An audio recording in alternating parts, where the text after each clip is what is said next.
The whispering clock of Greymarsh.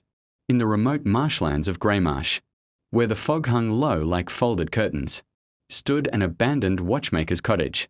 Travellers swore they heard ticking inside, though no one had lived there for decades. The locals avoided the place, except for Lysa Tren, a curious apprentice carpenter who felt an inexplicable tug every time she passed it. One dusk, driven by a restlessness she couldn't name, Lysa pushed open the warped wooden door. Inside, dust coated every corner, yet the air hummed with soft, rhythmic ticking. At the center of the room stood a tall brass clock, its face glowing faintly despite the lack of candles. The clock hand spun backward. As Lysa approached, the ticking stilled. The brass shifted from dull gold to a warm red glow, and a whisper rose from the gears. A trade, if you dare. Lysa froze, yet curiosity outweighed fear. What kind of trade? The whisper wound through the cogs like a hidden wind. Time for truth. Before she could question further, the clock opened like a door. Inside, instead of gears, she saw a swirling corridor of memories, not her own, but those of strangers, forgotten joys, abandoned dreams, sorrows unspoken.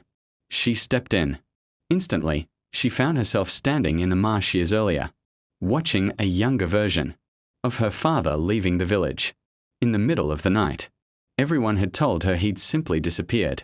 But here he was, carrying a small brass cog engraved with a symbol, matching the clock. He paused, looked back at the cottage, and whispered, "One day, she'll understand." The memory dissolved. Lysa stumbled back into the cottage, breathless. The clock's whisper returned. "Now you know. What will you return?" Lysa reached slowly into her pocket. She carried nothing of value, except the small carving knife her father had made for her before he vanished. With trembling fingers, she set it in the hollow of the clock. The gears swallowed it gently. The brass dimmed. A final whisper drifted out. "Your path is unlocked."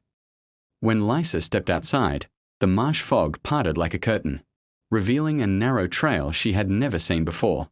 She did not know where it led, but for the first time in years, she felt certain she was following the pulse of her own destiny, and perhaps the truth of her father's. She tightened her cloak and walked into the waiting night.